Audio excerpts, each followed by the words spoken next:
Tu radio. Mi radio. Nuestra radio. Somos Arandina Radio.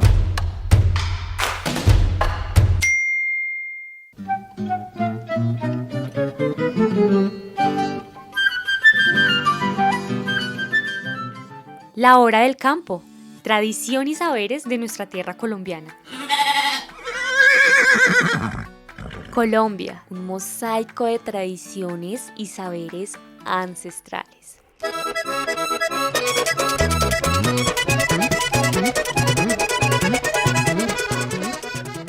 Nuestra cultura, arraigada en la tierra, nos conecta con el pasado y nos proyecta hacia el futuro.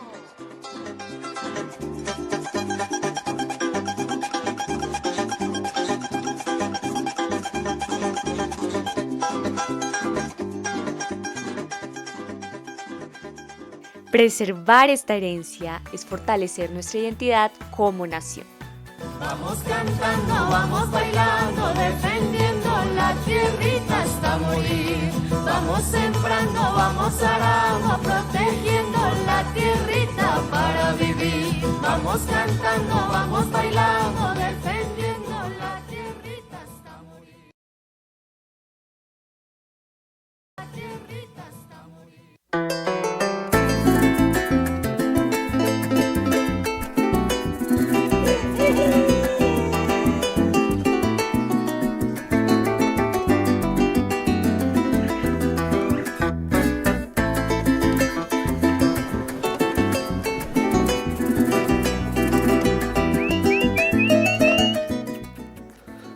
Hola, muy buenos días queridos oyentes, bienvenidos a una nueva edición de La Hora del Campo, su programa favorito que conecta todos los rincones rurales de Colombia y el mundo. Hoy tenemos un episodio muy especial en el que hablaremos con un invitado muy importante y estaremos conversando con Luis Miguel. Él es piloto, ganadero y recientemente caballista. Entonces él nos aceptó esta invitación el día de hoy, entonces vamos a hablar un poco de su experiencia desde el inicio, su experiencia como en el campo, su experiencia con su familia y el ganado y su vida ahora como ganadero y también un poco de su otra realidad profesional, ya que pues vemos que la ganadería no es como un oficio muy homogéneo, hay de todo un poco. Entonces, hola Luis, gracias por aceptar la invitación y bienvenido a La Hora del Campo. Buenas tardes, doctor, muchísimas gracias por la invitación. Es un honor estar acá, muy agradecido también por tenerme en cuenta. Y así es, digamos que el campo no es solo para cierto tipo de personas, entonces importante que hoy hablemos de eso, ¿no? De que podemos combinar el campo combina con todo. Sí, exacto, combina con todo, yo también creo lo mismo, el campo sí combina con todo, hasta nosotros combinamos súper mejor. Bueno, entonces pues la idea de este programa, entonces nosotros nos basamos en entrevistas, en preguntas y tiene algunas secciones que las iremos explicando a los oyentes. Entonces, empecemos por el inicio, Luis. ¿Usted cuál recuerda que fue su primer recuerdo con el campo? Bueno, no, pues mi familia viene del campo desde mis abuelos, entonces en la finca en donde se crió mi mamá y sus hermanos, es la finca donde conozco y tengo yo mi primer contacto con el campo, y hay de hecho una fotografía en la que yo todavía estoy como aprendiendo a caminar. Estoy al lado de un ternero y su mamá y su vaca. Usted aprendió a caminar al mismo tiempo. Exactamente. Sus primeros pasos. Y tuve ahí ese primer contacto desde muy pequeño. Mejor dicho, me puedo decir que me crié entre vacas. Claro, y me imagino yo que usted ve la foto y algo recuerda de ese. Sí, pues está muy pequeño, pero sí traigo de pronto recuerdos de un poquito más adelante de lo que ya alcanzo a recordar, porque en ese momento seguramente no tenía mucha conciencia. Pero sí puedo decir entonces que me crié al lado de ellos, entre terneros. Sí, así es. Eso se están alimentando a la misma hora, de la maternidad. Y sí, tengo una anécdota para más adelante precisamente de eso. Ay, qué bueno que vamos a estar hablando. Sí. Bueno, entonces, el campo usted dice que desde que nace. Sí. Y entonces el asunto es en qué momento usted se separa y vuelve a la ciudad, o cómo es ese asunto. Bueno, pues precisamente una realidad muy, muy difícil, muy triste, no solamente que me ha tocado a mí, sino seguramente muchas de las personas que nos escuchan, y es el tema de la violencia.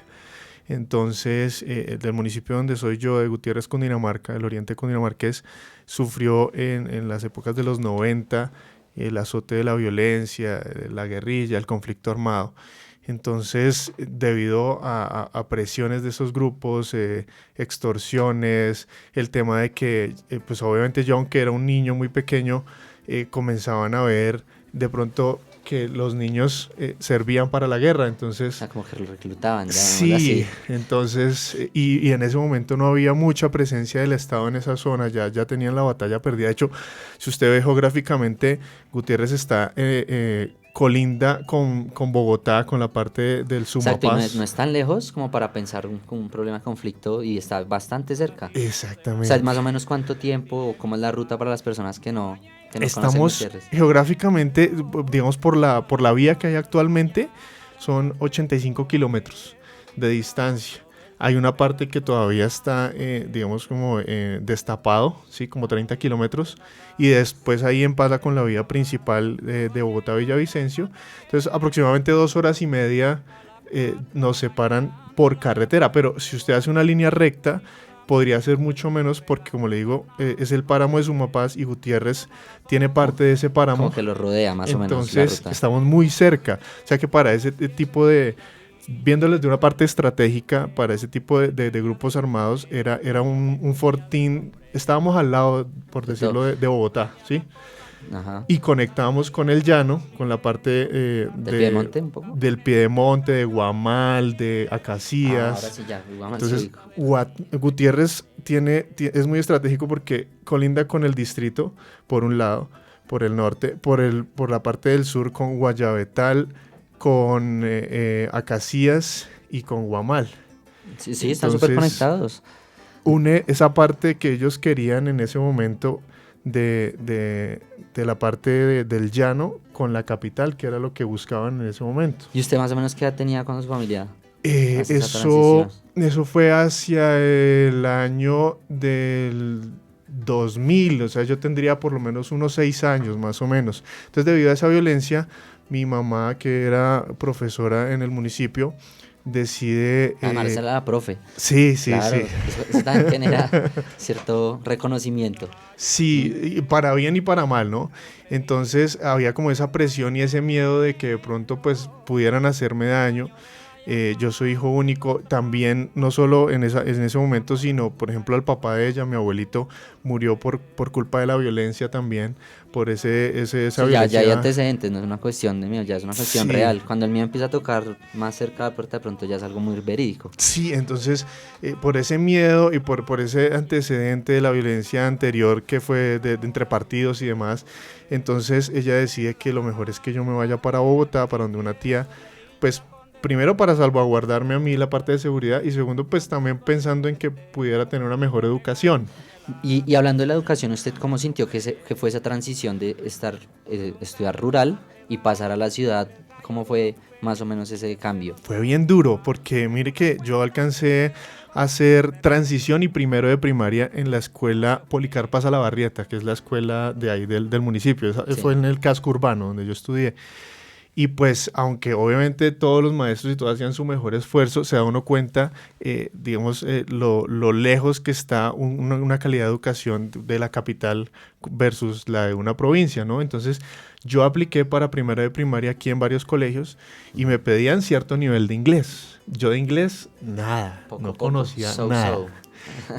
Computadores, lo básico de algo de computadores. Claro, Y yo, infraestructura, libros, nada. exactamente, yo un computador, seguramente el que tenía por allá el rector o algo así, y de lejitos.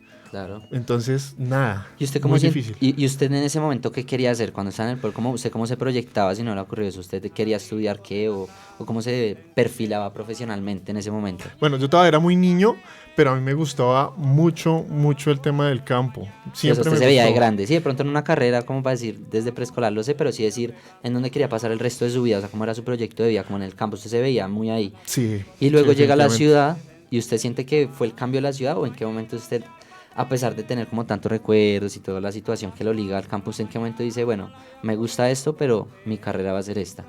Bueno, eso fue una situación difícil. De hecho, hoy en día mucha gente no lo entiende. Dice, pero ¿cómo así que usted hoy en día es piloto y también entonces es ganadero y también le gusta el campo? Una cosa no tiene que ver con la otra. Desde el colegio yo lo exponía y la gente no lo entendía. Y los entiendo a ellos también, porque si usted se pone a pensar, Sí. pues una cosa con la otra no liga. Sí. Pero hoy en día, Porque las vacas no vuelan mucho.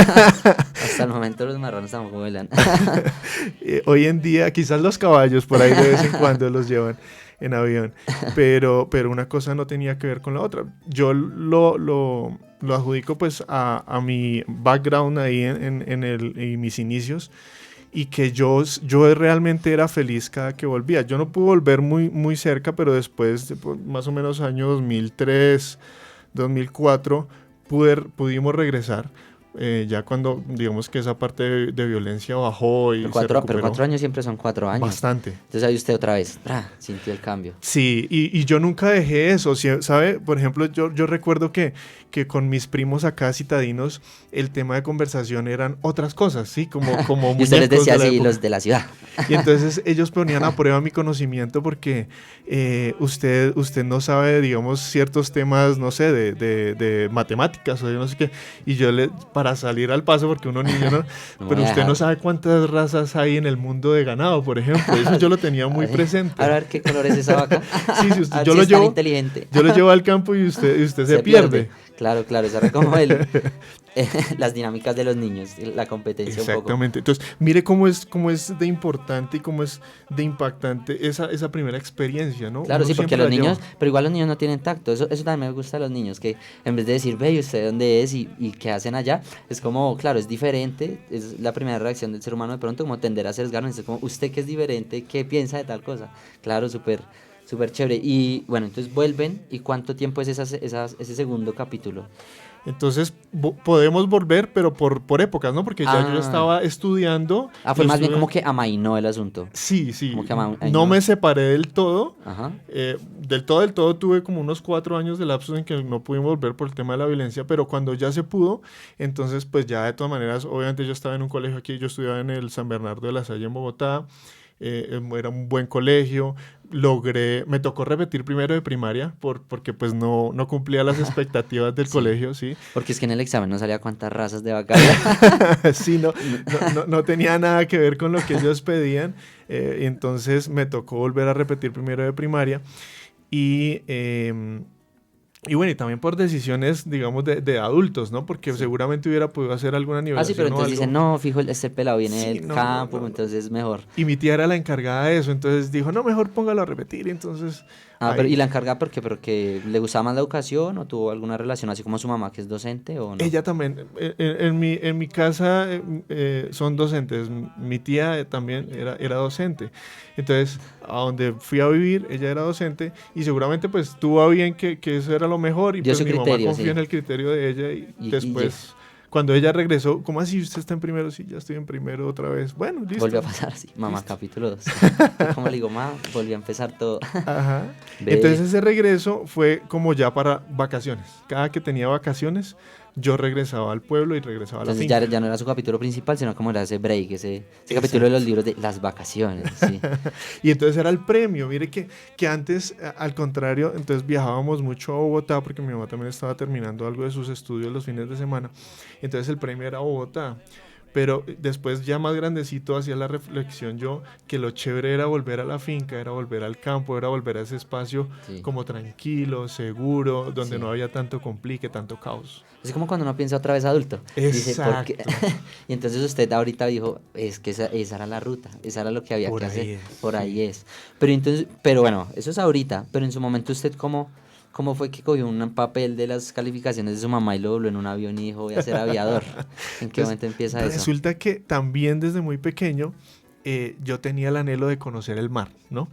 De conocer el mar y de viajar en avión. Eso era para mí, porque tuve la oportunidad también por lo que hacía un tío, tenía una fábrica de muebles, y entonces un día me llevaron por allá a conocer Catam, porque ellos iban a hacer unos muebles para Catam. Entonces por primera vez, yo siempre los veía desde lejos, ¿no? Eso que usted los ve pequeñitos volando Sí. por ahí. Y su tío que no sabrá que la vez que llevó a su sobrino se enamoró de eso. Así es. Él ya no está con nosotros hoy en día, pero también cariño son se le parte. recuerda. Sí. Se está volando, dice que es por su tío. ¿Ves? Sí, Que tuve esa primera también acercamiento a los aviones. Y en ese momento que usted vuela y dice, ah, claro, Gutiérrez era al lado de Bogotá, porque no hacen una pista en Gutiérrez.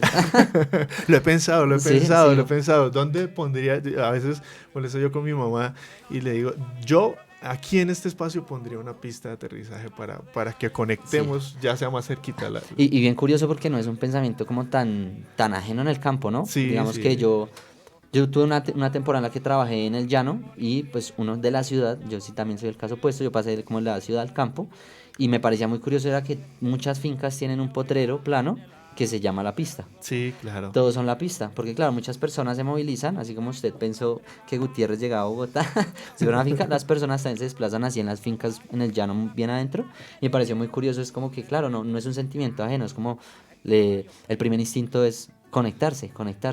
Y vea que otro acercamiento que tuve a la aviación y después terminé haciendo lo mismo, pero desde los aviones, era el tema de los valores. Entonces, el Banco Agrario, que era el único banco que había ahí, movía el dinero o llegaba la plata al pueblo con el que le pagaban el sueldo a los maestros, a los policías, a todo el mundo se movía la plata por vía aérea. Entonces, llegaba un helicóptero, porque pues ahí no hay Sí. pista, todos los meses con el dinero. Entonces, ese fue otro acercamiento que tuve a la aviación yo. Y después yo más adelante terminé haciendo lo mismo, como usted dice, por ejemplo, yendo al llano, a Paz de Ariporo, a Puerto Rondón, Arauca, todos esos sitios alejados, ya llevaba yo el dinero del Banco Agrario en avión, porque pues allá sí habían pistas. Y terminé, sí, como mezclando. Siempre volvía, sí, siempre vas a volver.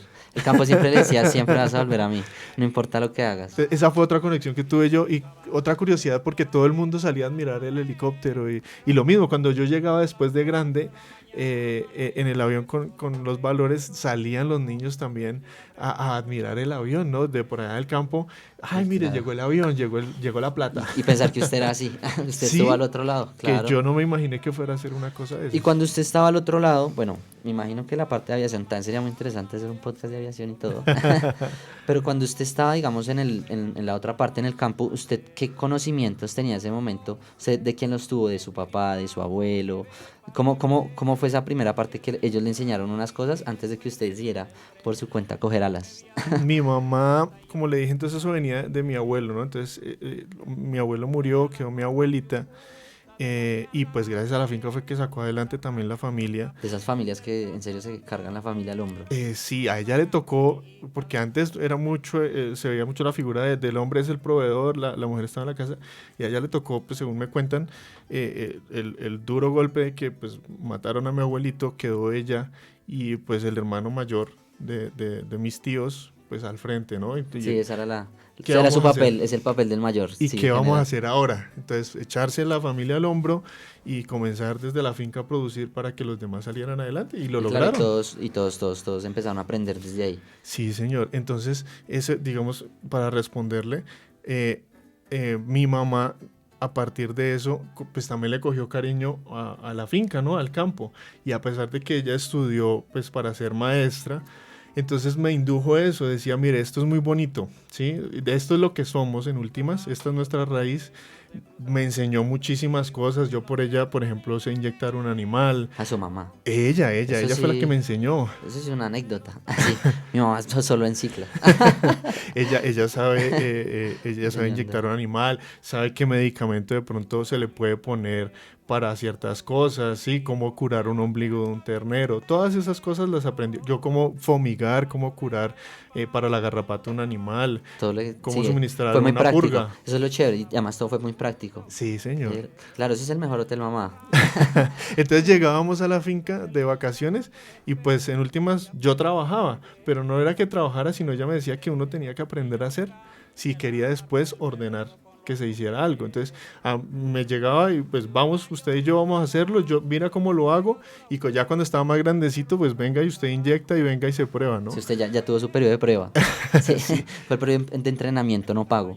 Exactamente, tiene que aprender a hacer para después entonces si quiere ordenar que hagan y pues saber que está bien hecho o si lo están haciendo mal, porque si Claro, no sabe, no hay otra forma. Sí. si no Un sabe cómo se hacen las cosas. Conocimiento demasiado práctico. Güey, su mamá sí la tenía clara. Entonces por ese lado, por el lado de mi mamá y por el lado de mi abuelita también, algunas cosas muy, ¿cómo se dijera? Muy culturales, ¿no? Entonces, por ejemplo, ir antes los terneros se encerraban, se llamaba así. Entonces en la mañana se iba al ordeño y por ahí al mediodía, después del mediodía, el ternero se apartaba. Cosas como esas las aprendí de mi abuelita.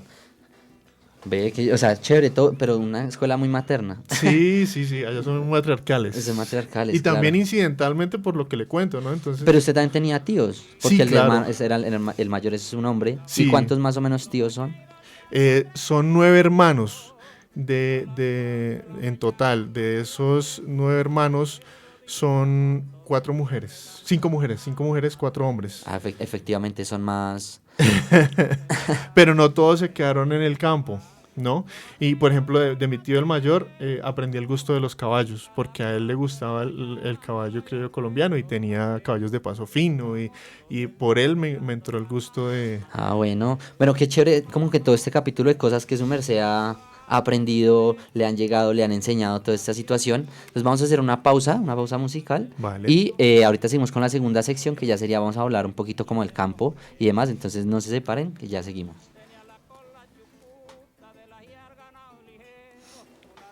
Los capones del cacho de un tarabiero y mi droga tan raíta de nariz de cacha. El campo en 60 segundos.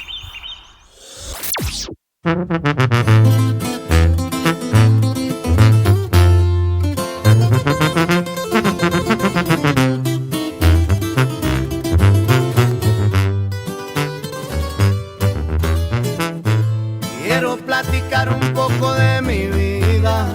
Nada ha sido fácil, pero voy para arriba. A mi madre le agradezco que me dio la vida. Los consejos de mi padre nunca se me olvidan. Anduve en malos pasos, no voy a mentirles. Varias las acciones para sobrevivirles. Todos mis pecados ya están perdonados. Porque gracias a Dios. Bueno, después de haber pasado esta primera sección, entonces ya que hablamos mucho de campo y como que tras del hecho va y vuelve, entonces la palabra del día de hoy, entonces se llama campo. Entonces la palabra para la sección del día de hoy, que se llama El campo en 60 segundos, entonces se la explico a los oyentes que no la conocen. Le vamos a dar 1 minuto para que con la palabra campo Luis Miguel nos cuente todo lo que se le ocurra referente a la palabra. Él no la puede definir, puede decir qué piensa con esa palabra, puede decir a qué lo relaciona, su importancia, lo que sea, pero con campo. Entonces nos vamos con... Ah, qué pena, un momentico, los 60 segundos los cronometramos. Entonces, vamos 1 minuto con la palabra campo. Bueno, pues Manuel, para mí el campo es futuro y es esperanza. Y partiendo de eso, creo que lo más importante para nuestra generación hoy en día es que lo veamos de esa manera como nación. En la medida que nosotros veamos el campo como futuro y como esperanza de nuestro país, vamos a llevar a otro nivel nuestra misma economía, nuestro propio futuro. Porque lo que estoy viendo hoy en día es que mucha gente sale del campo hacia la ciudad buscando una mejor oportunidad y no se dan cuenta que la oportunidad y digamos, lo mejor es el campo, porque en el campo usted difícilmente pasa hambre. En el campo usted tiene un potencial, mejor dicho, para mí ese es el futuro, ¿sí? Tiene el potencial de llevarlo a otro nivel, tanto económicamente como de bienestar, de salud incluso, porque esa tranquilidad que se vive allí versus el estrés que vivimos en la ciudad, pues Claro. nos lleva a un mejor estado de salud, ¿no? Sí, de bienestar. De bienestar. Bueno, ahora sí ya Completamente. acabó el minuto, soy yo, y me agrada mucho como esa palabra, o sea, como que esa concepción que su merced tiene del campo, que es muy, muy, muy, muy interesante, que es que, por ejemplo, ¿qué es lo que ocurre con la mayoría de personas como acá en la ciudad, o las personas que entramos a un podcast como este? Como que nos damos cuenta que todos nuestros antecesores son del campo. Todos, así vivamos en la ciudad, porque mi familia también y muchas personas de Bogotá, o sea, deben ser muy pocos los cachacos de pronto, pero la mayoría de personas somos rolas, somos como un país muy migrante, entonces como que todos tenemos ya en común un pasado, pero no es el pasado, en realidad el campo sí es el futuro, y más en personas como nosotros, por ejemplo, que ojalá fueran más y ojalá fuéramos todos, pero como que vemos no es el pasado, es el presente, y con esa misma mentalidad que ocurre en el campo, el presente no es estarse aquí ya, el presente es cultivar, cosechar, alimentarse, así como dice usted. Como la primera piedra ha sido como las mejores definiciones que se puede tener de campo. Me parece muy, muy chévere, y más en su caso, que es como que no es la infancia y se fue y siguió allí, sino no, se fue, ya vino a la ciudad y no, es que siempre quiere volver, o sea, uno va a tender a volver. Qué bueno, qué chévere. Entonces sigamos con las preguntitas. Entonces, hablando ya del campo y el presente, entonces como que ya no es el pasado, ya hablando de la infancia, hablemos un poquito de usted, cómo ve su finca hoy, cómo usted la recibe también, porque de pronto puede volverse un poquitico hasta usted, en qué momento pasa de ser, ya supimos que aprendió viendo, ya supimos que aprendió haciendo, y en qué momento ya se le cede a usted de pronto un poco más la batuta y empieza a tomar un poco más de decisiones, como decía su mamá, ya aprendió haciendo, ya sabe mandar. Ya puede hacerlo, ya puede organizar, ya puede liderar, sí. Bueno, digamos que estamos en ese proceso de transición.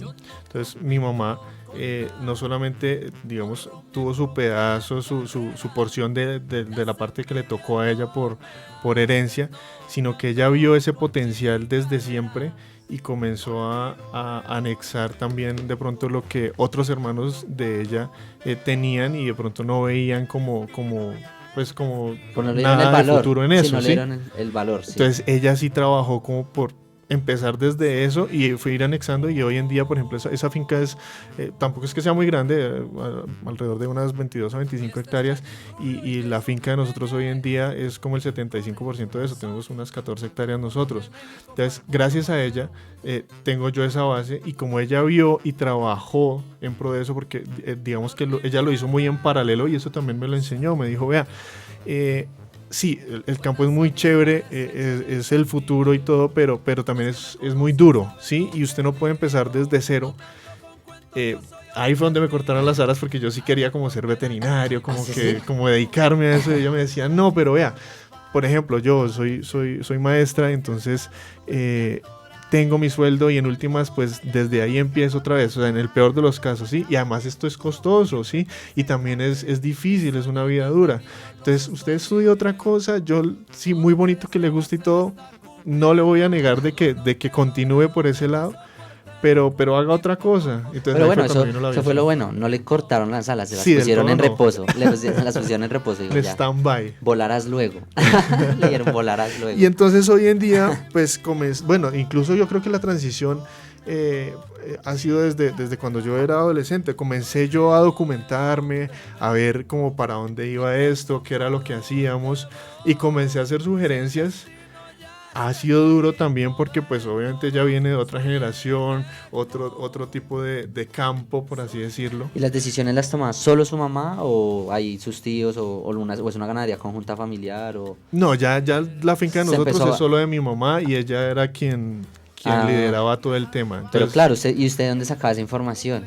Entonces, al principio de libros, habían unos libros por ahí que me facilitaron a mí buenas prácticas ganaderas, como cursos por tomos, ¿no? Desde pequeño de ese material editorial que llega al campo, menos mal, así como las personas que se esforzaron en su momento de hacer extensionismo rural y como que difundieron eso, porque claro, muy, muy chévere, porque en esa época la difusión no era un TikTok, sí, no era un no había internet. No. Y claro, y como llega una persona que el libro correcto está para la persona correcta. Y entonces desde allá comenzó a existir el concepto de tecnificar, ¿no? Y comencé a leer algunos tomos de eso, de cómo en poquito espacio, porque es lo que nos sucede pronto en una sociedad andina como la nuestra, que las extensiones grandes están en otros lados, en la parte del trópico, sí. Podemos optimizar el espacio para producir mejor. Y comencé yo a hacer algunas sugerencias, o sea, como dice, yo tenía voz, sí, pero no voto, ¿no? Entonces, algunas recibidas, otras no, otras mejor, mire, le muestro que lo que volvíamos a decir. Con la práctica se aprende, entonces vea por qué no. ¿Sí? Pero usted era en ese momento lo suficientemente crítico como para decir, bueno, sí, hago caso, pero al mismo tiempo espero en mi momento. Sugiero. Y muchas, eso sí, y le agradezco a mi mamá porque se volvió el aliciente, ¿sí? Porque ella muchas veces también trató como de decir, no, ¿sabe qué? Yo voy a vender eso. O sea, porque usted también va a ir por otro lado, y yo le decía, no, espera, sí. Para mí eso es vital, o sea, usted salga de su casa si quiere, pero la finca no me la venda, porque para mí va a ser el retorno, lo que usted dice. Yo tengo la esperanza de más adelante dedicarme a esto, volver otra vez a eso. No, y ya, mejor dicho, con toda la información viajando por el mundo, ¿cómo no va a volver? Bueno, qué chévere como esa parte de, es familiar, usted empieza como a tener esa primera acercamiento en cuanto a opinión y a decisiones.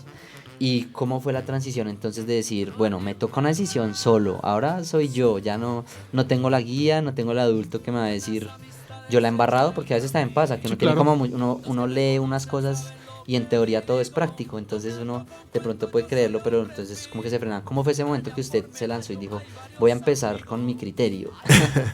Entonces pues a través del tiempo, y ya no existían no solamente los libros sino el internet, comencé como a documentarme porque siempre ha sido mi hobby, ¿no? Entonces comencé a tomar esos tipos de decisiones y llegamos a un punto en el que llegamos, por ejemplo, nosotros empezamos con la raza Normando, que era la raza del campesino, ¿no? Del general. Nada más en esta zona del Sumapaz y está en Altico, claro, Normando el rey andino, sí. Pero resulta que la finca de nosotros está desde los 2200 hasta los 1900 metros. Entonces ya es un punto en el que comienza a ser un poquito trópico, ya hoy por el calentamiento global, entonces tenemos mucha garrapata, las condiciones ya son adversas, ya no son tan óptimas como seguramente hace algunos años para ese tipo de ganado. Claro, y también como para contextualizar a las personas que o nos escuchan o nos ven, entonces digamos que Normando es una raza que es doble propósito, entonces empezaron con un doble propósito, o usted entra con un doble propósito, que era una raza que es muy lechera, va muy buenos sólidos y también da muy buena carne, o sea, pesa bastante, es muy buena, sí es como un doble propósito, pero claro, el asunto es que el Normando es el rey de acá, de esta zona, del frío. Exacto. Y entonces... Y el del común denominado, o sea, como de pronto en el llano, el Brahman es el ganado comercial por excelencia y usted lo consigue pues en cualquier parte y también lo comercializa en cualquier parte. En este caso es el Normando en esa zona y todavía sigue siendo parte de la ganadería y la vaca del campesino, como decía. Pero entonces en eso hubo un problema que detecté yo, y es que pues no había ninguna orientación genética, ¿no? Entonces es simplemente el vecino tiene un toro, me lo presta y yo preño las vacas y yo saco un toro y se lo presto al vecino, y entonces comenzó a haber mucha consanguinidad. Entonces realmente al final ese tipo de Normando, porque el Normando en general es una gran raza, es muy productiva, pero esa zona, ese Normando comercial, sí, que sin ningún tipo de manejo, sí, claro, sino al ojo, pues yo comencé a detectar que pues ni leche ni carne, porque entonces poquita leche y los terneros se demoraban mucho en salir, entonces eso económicamente ya no era viable. Entonces para responderle un poquito, comenzamos a ver qué podíamos hacer para mejorar, ¿no? Y comencé yo a leer, y la primera sugerencia / decisión fue cambiar por Girolando, que estaba también muy de moda, porque nosotros somos muy de modas en esto del campo, ¿no? Así es, de gustos, de sentimientos. Por la moda, lo que está pegando. Y pues claro, no nos dimos cuenta que el Girolando era una raza compuesta, es una raza F1 entre el Gir y el Holstein, entonces le estamos metiendo, era un tutti frutti ahí que mejoró mucho la producción de leche. Y eso que lo tenía en cuenta, que era un F1, pero imagínense 5 octavos, o sea, iban como, detectaban la primera falla, pero de ahí para allá faltaba, pero igual ya era el primer paso. Usted decía, bueno, no, hay que hacer algo. Alguien ya hizo algo diferente, ya hizo algo diferente, que es trabajar dos razas distintas, no es una pura, pero sigue pensando en la doble producción. Sí, y yo creo que eso está claro para nosotros los que tenemos poquito, somos pequeños y medianos productores. El doble propósito lo es todo, o sea, no podemos irnos a la carne porque para eso se necesita extensiones o una tecnificación muy buena.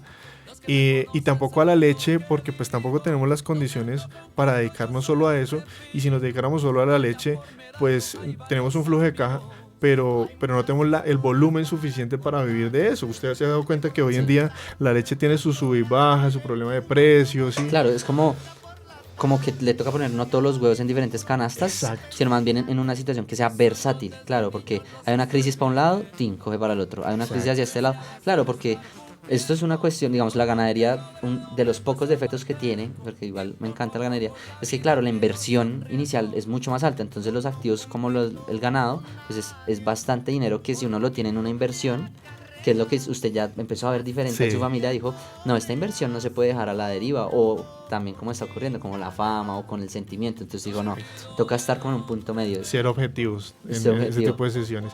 Y para responderle, la primera decisión que yo tomé fue unos ahorritos que tenía por ahí, me compré una novilla pura cimental. Entonces pasamos por el Normando, el Girolando ahí cruzado con un toro que compramos. Pasamos también un momento por el Angus, que también estuvo, porque probamos. Sí. Entonces, ya, ¿qué pasaba? Las vacas que nos salían cruzadas con Girolando pues eran muy buenas de leche, pero los terneros no eran muy apetecidos porque pues eran muy tipo leche, muy, Sí, claro, muy descarnados. descarnaditos. Sí. Y acá en la sabana todos no se usan, llamémoslo hasta ahí. Claro, no, sí, entonces usted dijo, no, acá hay que cambiar esta situación. Y entonces usted vende, se compra su primera cimental, ¿recuerda el nombre? O... Sí, se llamaba María. María. ¿Y María, hoy existe María o María ya no? No creo. Yo la vendí después, un ganadero de Ubaté me la compró, me neció bastante y a partir de María nació ya lo que es mi ganadería como tal. Claro, como usted la vio crecer, usted ya dijo, bueno, aquí este es su primer verdadero paso de la ganadería, es decir, empezamos con mi vaca y ¡pum! Y una vaca pura, porque entonces usted está acostumbrado a que el ganado comercial, entonces es lo de yo compro aquí, llevo allá, así, y pues dentro de todo es un precio razonable y adquisitivo. Sí. Pero ¿cómo así que un animal que tiene las mismas 4 patas, los mismos 2 ojos y me vale 3 veces lo que vale un animal comercial? ¿Por qué? ¿Cierto? Bueno, y al inicio usted comenzó con animales puros con registro o solo puros. De pronto, para las personas que no comprenden un poco esta parte, entonces como en los perros el pedigrí, por decirlo así, son ciertos papeles que se les adjudican a ciertas vacas, como certificando que son una línea un poquito más pura y no ocurrieron esas situaciones veredales de préstamo de toros. Entonces ¿y esa novilla tenía registro? Sí. Nosotros empezamos quizás con eso de que se asemejaban, lo que tuvimos un toro que trajimos del llano que era cimental, muy asesorados también por otro tío que él vive en el llano y él sabe muchísimo de ganadería, es como mi papá también. Y entonces dijo, venga, dentro de eso, ¿por qué no consideran el cimental que acá lo estamos cruzando con el Brahman y da muy bueno? Entonces, con esas vacas que ustedes tienen, debería dar muy bueno. ¿Y eso hace cuánto fue? O sea, ¿qué Estamos contexto? hablando de aproximadamente unos 9 años, más o menos, que empezamos con eso. Entonces, trajimos el toro y se lo metimos a las vacas cruzadas que ya teníamos. Y esos terneros pues fueron muy buenos porque pues en cuanto a carne Ya salían gorditos ya. de buen desarrollo, de Sí. buen peso al destete. Y en cuanto a producción de leche de las hembras comenzamos a ver que también no disminuía la producción y era buena. Y bueno, ahora que lo escucho, y es que tampoco es algo muy común, o sea, que usted empezara a entrar a la ganadería y no solo saber de animales, sino decir, ya tiene conceptos como ganancia de peso, peso al destete y demás. ¿Usted cómo entró a tecnificarse usted mismo o fueron los veterinarios o cómo usted empezó a trabajar la terminología y ya decir, estoy entrando, me estoy volviendo ganadero, me estoy transformando? Yo, como le digo, todo lo tomé como un hobby, ¿sí? Como un gusto. Y cuando usted hace las cosas de esa manera, yo creo que todo le fluye. Entonces, 1, el internet. 2, creo que estos programas de El Mundo del Campo, de sí. todos esos de por la La mañana. hora del campo. La hora del campo. Claro. Todos estos programas yo creo que siembran esa semilla que mucha gente necesita para comenzar, para informarse, es muy importante eso de no solo tomar el libro, sino escuchar la experiencia de los demás, cómo lo hizo él. Y él lo hizo porque lo hizo, ¿sí? ¿Y qué más hay? Porque hay unas instituciones. Al que le gusta le da curiosidad. Exacto. Sí, y se comen esa información. Entonces, todo eso se va volviendo como de dominio, o sea, de dominio simple suyo, ¿sí?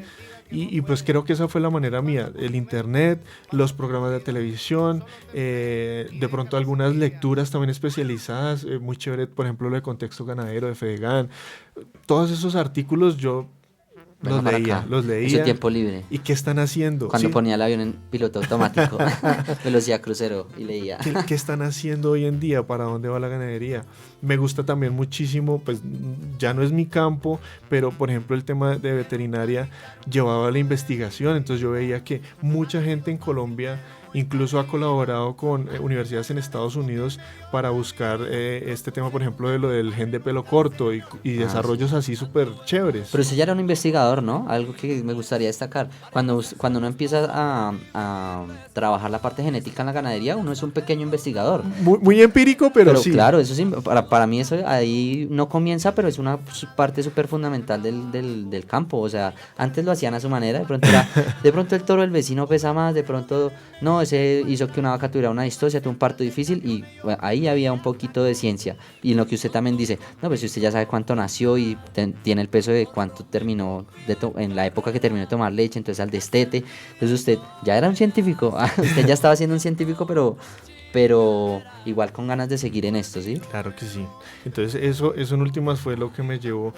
Y otra situación también en la que tuvimos una situación difícil sanitaria, y conocí uno incidentalmente con ese tipo de casos. Yo no sabía que, por ejemplo, existían las enfermedades reproductivas, y alguna vez tuvimos un evento de enfermedades reproductivas y me senté yo a leer, venga, ¿cómo así? Y me sentí yo en una incertidumbre total, porque yo veía como un enemigo invisible eso de... Preciso, claro, como todo el sistema reproductivo no se ve, y luego le dicen a usted, se enferma. Sí, no, empezábamos a tener abortos espontáneos, abortos, y pues uno obviamente comienza a ver, pero esta vaca ya entonces este año no tuvo ternera, sino que lo abortó, y la siguiente otra vez. ¿Y qué edad tiene? ¿Pero por qué? Sí. Y llegó un veterinario, muy juicioso él, y nos dijo, venga, ¿ustedes no han hecho un examen de sangre de sus animales? Y nosotros no sabemos de eso. Pero bien. Un perfil reproductivo. Pero usted ya estaba siendo científico, ¿cómo así? ya hizo la primera parte del método científico, se preguntó, a una pregunta inicial. Esta segunda sección está como chévere, como hablando cómo ha sido su desarrollo en la ganadería. Entonces vamos a hablar de otra sección que está súper ideal para este momento, y la sección se llama Cuentos del Agro. Entonces la explico y nos vamos con la sección. Vale. Entonces, la idea de esta sección es que su merced nos va a contar alguna anécdota. Ya hemos hablado desde que estuvo en Gutiérrez de pequeño, la vuelta a la ciudad y demás. Entonces de pronto ya se le han atravesado algunos momentos. Sí. Puede ser de lo que quiera, puede ser triste, feliz, alegre, nostálgico, que igual como que de todo hemos hablado. Qué chévere que tiene para elegir. Y nos cuenta la historia de Cuentos del Agro, y también las personas que nos vean de YouTube, ya que estamos entrando al formato video, pues está en los comentarios, puede alguien escribir. Me imagino que algún día esto se llenará de comentarios de historias muy similares a las que ha habido acá Luis Miguel. Entonces vamos con Cuentos del Agro. La Hora del Campo, un programa que le da a las zonas rurales y a quienes viven y trabajan en ellas el valor que se merecen. Escúchalos todos los viernes de 6 a 7 de la mañana por Ariandina Radio. Conozca las historias que hay detrás del campo colombiano y de todas las personas que día a día cultivan y cuidan de nuestro patrimonio. Escúchelo todos los viernes de 6 a 7 de la mañana por Ariandina Radio. Cuentos del Agro.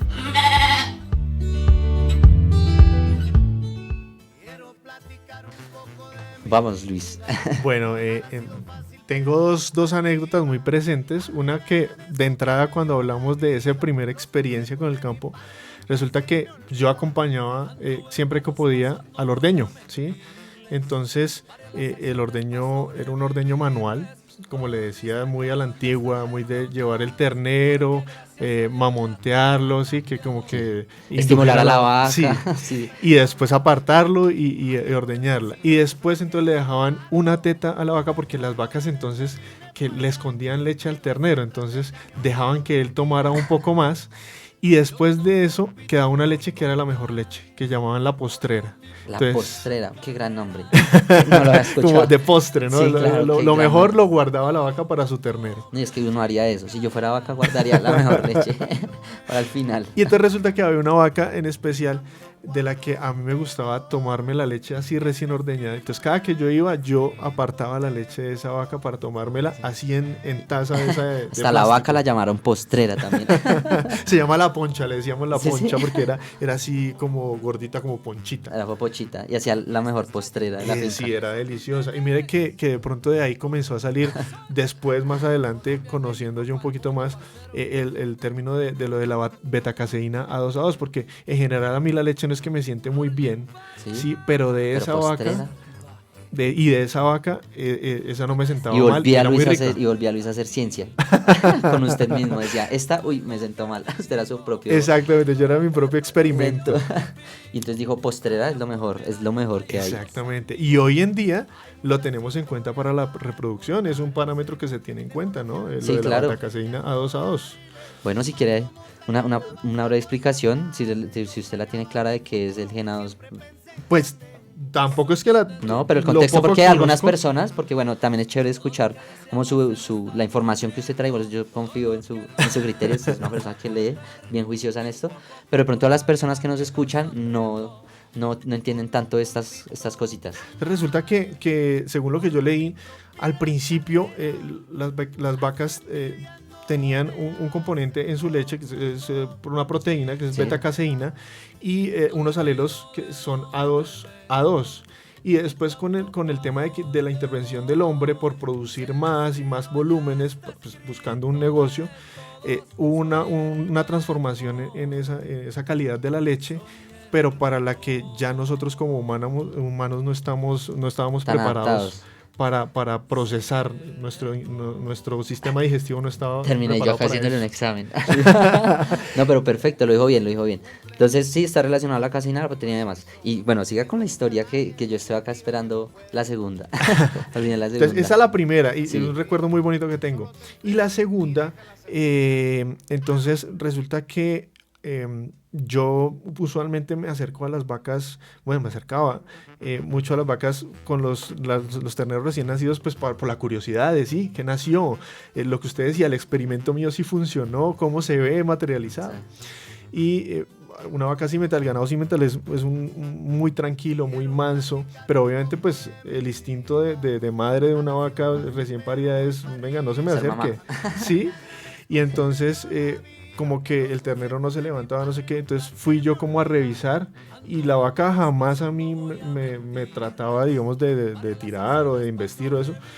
Y en esa ocasión no solo me embistió, sino me arrumó por allá. Ya era yo grande, estaba mi esposa, que en ese momento era mi novia, y cuando me vio allá yo parecía una pelota de trapo porque no me soltaba. O sea, ¿usted por qué me mete con mi ternero, cierto? Ese día aprendí una gran lección. Entonces, hay que respetar, sí, Hay que señor. respetar. Hay que tenerle respeto, no miedo, pero sí respeto a los Pero no se animales. lesionó grave. No, gracias a Dios no. Yo sí me veía como una pelota de trapo. O sea, yo mismo me veía cuando me levantaba y volvía y me bajaba. Entonces, hay que tener cuidado, hay que tener tacto. Los animales obviamente funcionan por instintos. Entonces, ahí aprendí una gran lección. Una gran lección, y Entonces, más con esa una es vaca la recién segunda parida. Sí. No, está buenísima. Claro, porque uno, cosas como que obvia, dice, no, si la vaca siempre es tranquila, de pronto me acerco y ya. Pero claro, y además también es muy, muy loco porque las vacas el 99% del tiempo son animales no agresivos, a pesar de pesar más de 350, 400, 500 kilos, son animales súper pacíficos, entonces, claro, no. Ahí aprendí que toca tenerle tacto, que toca primero amarrar la vaca y luego sí ir a ver el ternero. Claro. Una vaca como de 700 kilos era. ¿Y se acuerda cómo se llama? No. Hanna todavía está ahí en la ¿Sí? finca. Y Es se una de las miran vacas así, fundadoras. así es una de las fundadoras. Sí, 700 kilos, una vaca de 750 kilos, grande. Entonces usted dijo, no, esta es la mejor en aptitud materna. Está muy buena en aptitud Muy buena materna. vaca. Ve, tan chévere. Gracias por entonces las anécdotas, Luis. Entonces seguimos con un poquito las preguntas. Entonces ya hablamos del pasado, ya estuvimos en cómo entró a ser ganadero, pero entonces hablemos un poquito de cómo el futuro o cómo esas perspectivas, ya que su merced desde la definición de la palabra hemos venido hablando con un poquito del futuro. Entonces como qué cosas chéveres ha visto usted que ha hecho en su finca y que le ve como un buen panorama en años venideros. Bueno, pues en la finca somos agropecuaria, ¿no? No solamente tenemos pecuaria de ganado, sino también somos agricultores. Entonces hemos hecho un trabajo paralelo también porque pues de hecho la vocación del municipio es muy agrícola. Entonces cultivamos el frijol, bola roja. Y entonces en cuanto a lo que hemos hecho es poder combinar esas dos cosas. Hemos hablado de doble propósito en cuanto al ganado, pero pues uno tiene que conocer también qué aptitud o qué doble producción puede hallarle, como le decía, en la tierra, en poquito, ¿cierto? Claro, y es como empieza a ampliarse el panorama. Usted una vez tenía una cosa y lo veía así, lo vio. Y claro, hoy en día, qué bueno que el futuro cada vez es más volver a lo que ya estaba ahí. O sea, el futuro no está tan lejos. En Sí, realidad, no. siempre ha estado ahí. Gutiérrez siempre ha tenido el frijol, igual se ha usado en su momento, porque esos materiales biológicos siempre se han usado. Sí. Y también la tierra siempre ha tenido un trabajo. Entonces usted dijo, voy a empezar a ver por ahí. Entonces ha leído un poquito del tema, o ya empezaron a implementar algo en... Sí, yo creo que el aporte mío ha sido el cómo aplicamos la tecnología y lo que ahora hemos descubierto a lo que siempre hemos hecho, ¿sí? Hacerlo mismo, pero de una mejor manera. Un poquito más de tecnología. Sí. Entonces, ¿qué hemos implementado? Por ejemplo, pues la genética en el ganado, ¿sí? Nos dimos cuenta que aunque la vaca tenía las mismas 4 patas, comía lo mismo, pues tenía un valor intrínseco que es su genética. Claro. Entonces, donde tengo 4 vacas puras, pues también tengo 4 comerciales, pero esas 4 puras tienen un valor agregado, que es que si yo el ternero lo quiero vender, lo quiero comercializar, vale más, ¿sí? Aunque coman lo mismo. Y también, de hecho, pues me da leche. Y por ahí de paso podemos hacer algún trabajo genético y podemos hacer embriones y también comercializamos semen. Mejor dicho, usted se le abrió el mundo. Exacto. Se le abrió el mundo. Es como que todo está ahí, pero la información no nos llegaba. Claro, sí, qué bueno que es como eso, como ese choque de información todo el tiempo, y ahorita usted dice, no, eso vamos por acá. Le ve como una luz verde hacia esos aspectos, ¿sí? Así es. Y usted en la parte, digamos, comercial, porque, bueno, no hemos hablado tanto de la ganadería, cómo ha sido su relación, pero hablando un poco de la ganadería, cómo se llama, también puede poner la @, que está puesto ahí en el video, para que lo sigan, están en Instagram, no sé qué redes más tengan. Por ahora tenemos solo Instagram, teníamos Facebook, pero en este momento solo tenemos Instagram. Somos Agropecuaria Venecia. Somos socios de Asocimental, que también aprovecho ahí la Un cuña. saludo, claro. para todos los que quieran ingresar a este mundo de la ganadería y al doble propósito, bienvenidos a que consulten con la asociación. Es un gran soporte, me ha ayudado a mí personalmente mucho con la asesoría técnica de mejorar. Entonces, comercializamos animales, comercializamos semen, comercializamos embriones también por encargo, y eso es para mí el futuro. Estamos en eso. Hoy en día no solo está la finca materna, sino también hay un proyecto mío ya, nuestro como familia, con mi esposa. Tenemos un hijo en Santander otra finca en la que estamos desarrollando un proyecto más enfocado hacia el trópico. Entonces, Casa Matriz Agropecuaria Venecia en Gutiérrez, la genética, y llevado un poquito hacia el trópico, estamos haciendo algunos cruces con razas índicos como el Cindy, haciendo Simbra y buscando, porque pues ese es el futuro también, ¿no? Lo que le decía, la ganadería extensiva está en el llano, está en la zona tropical. Entonces nosotros hacemos genética para replicar y para mejorar las condiciones en la ganadería del trópico, que es donde se puede hacer la parte extensiva. Claro, aprovechar al máximo cada zona. Sí, y cada zona también tiene su agro, su pecuario, su todo al tiempo. Bueno, y también ya un poquito para cerrar, la última preguntita era cómo sentía el hecho de la asociatividad, ya sea en el campo o dentro de la ganadería, cómo la ve usted, de importante o no la ve importante, y yo creo que acabamos con esa. Vale, yo creo que para mí el tema de la asociatividad es definitivo para nosotros los ganaderos, los pequeños productores, porque ahí sí, como dicen, entre todos somos más, ¿no? Y seguramente si nos unimos varias personas que estamos haciendo lo mismo, vamos a poder ser más fuertes en un mercado cada vez más exigente. Podemos mejorar la forma en que producimos, mejorar la forma en que comercializamos y quizás llegar más lejos. Entonces, definitivamente para mí eso es importante. Por eso mencionaba la asociación Mental. Ha sido para nosotros definitivamente un gran soporte en cuanto a comercialización, en cuanto a la parte técnica. Y hoy en día estamos en el municipio, recibí una buena noticia del señor alcalde, que me decía que, por ejemplo, nosotros no tenemos una asociación de ganaderos en Gutiérrez. La vacunación y todo se hace desde aquí, desde Asoganaderos Facatativá. Yo decía, pero ¿cómo es posible? Tan lejos, claro. ¿Cómo es posible que desde allá, y entonces todos los recursos y demás los manejan desde acá, y nosotros mismos no podamos autogestionar eso y asociarnos para llevar un mejor producto y para seguramente mejorar mucho en la parte técnica, ¿sí? Entonces, definitivamente es lo más importante. Importante y crucial. Sí, bueno, qué bueno. Entonces, gracias, Luis, por todo este panorama. Yo creo que incluso nos dan hasta para más programas, porque varios quedan muy cortos, muy escuetos. Sí. Ojalá de pronto en otra oportunidad nos volvamos a cruzar. Y nos vamos con la última sección. Entonces, esta última sección, para que los oyentes se vayan, es con una cancioncita. Entonces, antes de esta grabación, lo único que hablé con Luis fue, mándame una canción que relacione al campo para dejárselo a los oyentes. Entonces sería nuestra última sección. ¿Y qué canciones y por qué? Bueno, la canción que yo escogí se llama ¿A quién engañas abuelo? De Silva y Villalba. Es una canción que evoca mucho todo lo que yo he vivido desde el campo, ¿no? Entonces, la violencia, esa guerra tonta, porque en últimas es eso, ¿no? Que nos afecta, nos limita, nos hace cogerle miedo a muchas cosas, nos retrasa, porque el campo se ha retrasado mucho por ese mismo tema. Entonces, por enfocarnos para mí, en lo que no es. Sí, nos divide. Exacto, ¿no? nos divide, de como los niños, pero más adultos. Pues el sueño mío es que más adelante por fin podamos tener un campo en paz, productivo y seguramente muy profesional, sería la palabra, muy bien capacitado para seguir adelante. Bueno, gracias Luisa, les dejamos entonces el tema. Muchas gracias por acompañarnos en otro programa. Les recordamos, las redes sociales estamos en Instagram y en TikTok como Ganadería Areandina.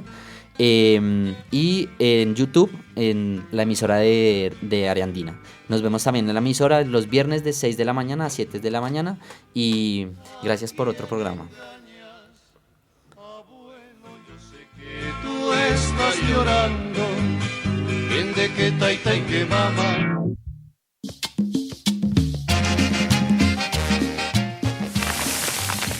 Abraza la tierra. Siente su latido. Conéctate con la vida. El campo te espera con los brazos abiertos. Recuerda escucharnos todos los viernes de 6 a 7 de la mañana por Areandina Radio.